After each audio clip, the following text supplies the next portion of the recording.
Technically issue हो गया था। खैर, तो अब आपको याद रखना चाहिए कि गीत के लिए ये चीज़ आपको जहन में बैठा ली चाहिए। इसलिए कहते हैं कि उर्दू की जो मेरी किताब है शाहीन, उसको ख़रीदना चाहिए और ये सारी चीज़ें आपको और भी चीज़ें सीखने को मिलेंगी और खूब उसका मुताला करने, उसको 1-2 महीने में तो आप रट ही पाएंगे अगर रटना पड़ गया। देखिए, अगला सवाल है कि अमीर खुसरो के बाद वो कौन सा शायर है जिसने गीत के लिए राग ईजाद किए। ये भी सवाल मैंने बहुत सोच के और बहुत मताले के बाद बनाया है। तो अख्तर शिरानी है, साहिल लुधियानवी हैं, वाजिद अली शाह हैं, या इसके बाद में फाजिल दहलवी हैं। आंसर थोड़े आसान दे दिए, इसलिए आप अंदाज़ा भी लगा सकते थे कि इसमें कौन। तो राग रागनियों पर या तो अमीर खुसरो ने काम किया या फिर वाजिद अली शाह ने किया। आपका आंसर जो है वो सी सही होगा। यहाँ पे 2 सवाल और समझ लीजिए कि अमीर खुसरो जो हैं, अगर आपसे पूछा जाए उर्दू का पहला गीत गो शायर कौन है, तो आप लगाएंगे अमीर खुसरो।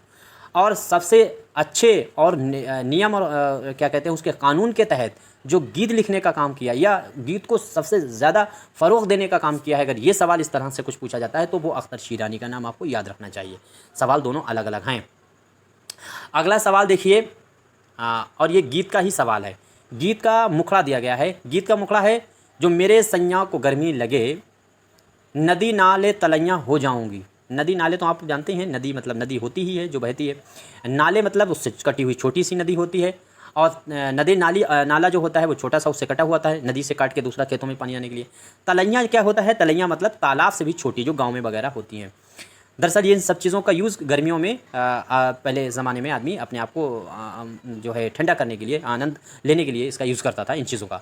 तो इसमें क्या कह रही है, एक स्त्री है, वो कह रही है कि मैं मेरे सैयां को जो गर्मी लगे, नदी नाला तलैया हो जाऊंगी। अगर उनको गर्मी लग रही तो मैं उनके लिए नदी बन जाऊंगी या नाला बन जाऊंगी या तलैया हो जाऊंगी।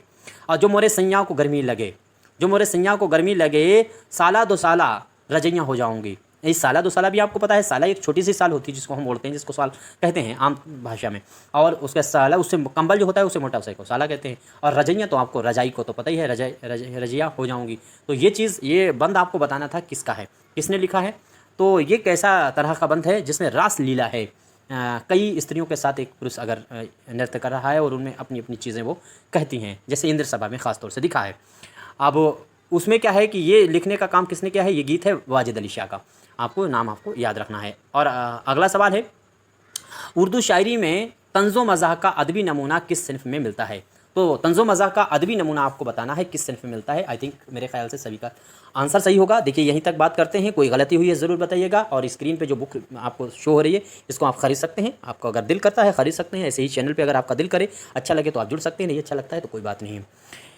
अब इस सवाल को देखिएगा कि इसमें आपको तंज़ो मज़ाह का अदबी नमूना बताना है, तो मसनवी है, पैरोडी है, या फिर ड्रामा है, या फिर हुजूम निगारी है। तो उम्मीद करता हूँ सभी का आंसर सही होगा। तो सबसे पहले उर्दू में जो अदबी नमूना मिलता है नूरुल हसन नकवी के मुताबिक, गौर कीजिएगा, तो ये हुजूम निगारी जो है उसमें मिलता है। तंज़ो मज़ाह जो है वो हुजूम निगारी को आपको याद रखना है, हुजूम निगारी में मिलता है। आपका आंसर डी सही होने वाला है। ठीक है, यहीं तक क्वेश्चनों पे बात करते हैं, और इन क्वेश्चनों में कोई गलती है ज़रूर बताइएगा। थोड़ा सा एक्सप्लेन करके इसलिए चलता हूँ ताकि मुझे जो चीज़ें याद है या जो चीज़ें मेरे नज़र के सामने आती हैं तो वो मैं आपके सामने एक्सप्लेन कर दूँ, ताकि आपकी ज़्यादा से ज़्यादा अच्छी से अच्छी तैयारी हो सके। बाकी आपका क्या मशवरा है आप कमेंट कर सकते हैं। शुक्रिया।